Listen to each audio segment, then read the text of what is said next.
नमस्ते friends, आज आपण पाहूया आजच्या भागात काय घडतं आहे ते. बाळूमामाच्या नावानं चांग भलं. रंगा बोलतो, मामा जास्ती काय मेंढरं चरताना दिसले नाहीत बघा. तिथं काय जादूटोना आहे का भूतबाधा आहे काही ठाव नाही बघा, पण मेंढराने काहीच खाल्लं नाही बघा. म्हणून म्हटलं तुम्हासनी सांगावं. मामा म्हणतात, चल मग जाऊ तिकडं आपण.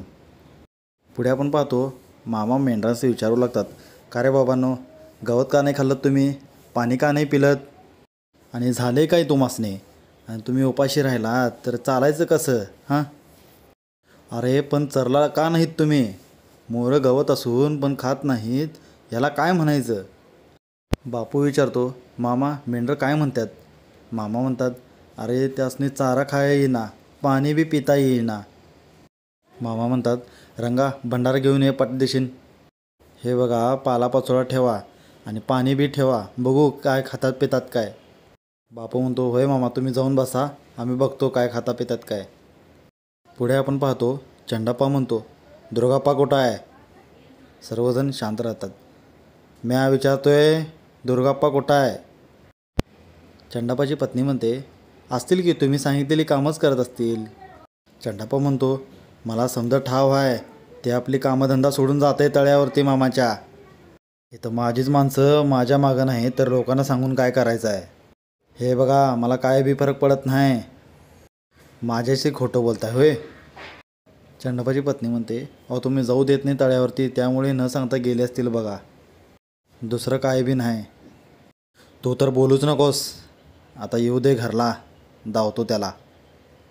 पुढे आपण पाहतो, तळ्यावरती दुर्गाप्पा येतो आणि सांगू लागतो की मामा चंडाप्पाचं रातभर काहीतरी तंत्रमंत्र चालू होतं, झोपलाच नाही तो.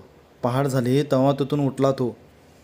मला असं झालं होतं की तो मला कधी सांगावं आणि कधी नाही, पण घरातून निघताच येईना, आणि आता कसा बसा वेळ काढला आणि आला तो मला सांगायला.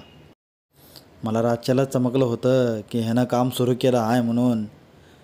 दुर्गाप्पा मेंढरांची तोंडं बांधली गेली आहेत र, त्यासनी काय खाता पिता येत नाही. काय सांगताय मामा. होय, त्यासनी काय चारा खाता येईना, पाणी पिता येईना, दिवसभर उपाशी आहेत. दुर्गाप्पा म्हणतो, मामा चंडाप्पाच्या बोलण्यावरनं समजतं की त्याला तुमच्यावरती खूप राग आहे म्हणून. मामा म्हणतात, अरे पण म्या काय त्याचं वाईट केलं र. तसं नाही मामा, गावातली समध्यांची कामं होऊ लागल्यात आणि समधी लोकच तुमची उदू करू लागल्यात, त्याला वाटते की त्याची सत्ता जाते की काय. चंडाप्पाची पत्नी म्हणते, आता लई झालं, मी आता ह्यांचं काही ऐकणार नाही आणि कोणाला ऐकू बी देणार नाही, आता भले जीव गेला तरी चालल. सुमन म्हणते, भाऊजींनी रातच्याला बाळूमामाच्या नावावरती पूजा केली असणार आहे. चंडाप्पाची पत्नी म्हणते, भाऊजी गेले आहेत ना तळ्यावर, आल्यावरती समजेल आपल्याला काय आहे ते, पण ह्यानी तोवर काय गोंधळ घालू नये म्हणजे झालं. आता मी त्यासनी बोलणार आहे की हे समजा बंद करा म्हणून, करून करून काय करतील, जीवच घेणार आहेत ना माझं. घेऊ दे, पण पुढच्याचा त्रास तरी वाचल. आता मामासने आठवू लागतं की आलताना आप्पांनी कौल दिला होता ते तिने ऐकायला पाहिजे होतं, पण गुरुजी हे बोलले होते की भक्तासाठी तू जा, काय झालं तर मी तुझ्या पाठीशी आहे म्हणून.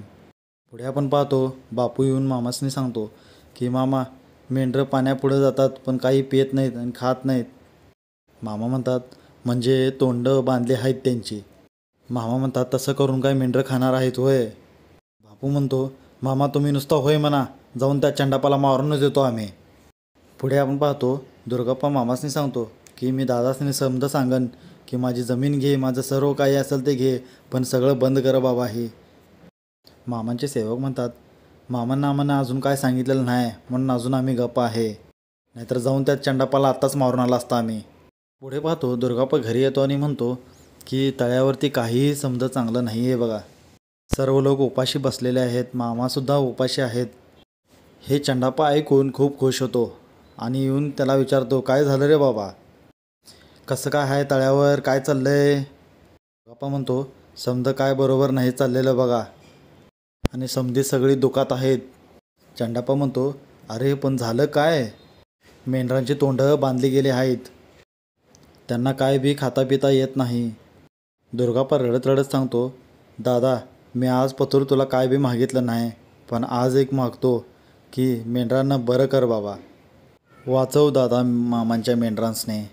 चंडाप्पा म्हणतो, अरे म्या काय केलं आणि मला काय सांगायलंय तू, आणि मला काय येतं बाबा त्यातलं.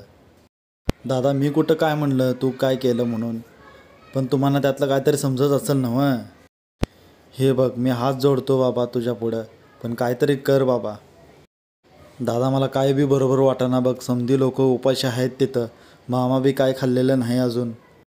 इकडे मामा म्हणत असतात, अलसदानंद आप्पा मी तुमचं ऐकलं असतं तर बरं झालं असतं. म्या इकडं आलो आणि मेंढरांची तोंडं बांधली त्या चंडापानं, पण भक्ताला दिलेला शब्द भी मोडता येत नव्हता. आप्पा आजवर माझ्याकडे ज्या ज्या शक्त्या होत्या त्या कमी कमी होत चालल्या आहेत. आता म्या ह्या समध कसं थांबवू. इथे आपला आजचा भाग संपतो. तर पुढचा भाग पाहण्यासाठी सबस्क्राईब करा, लाईक करा. Thank you friends.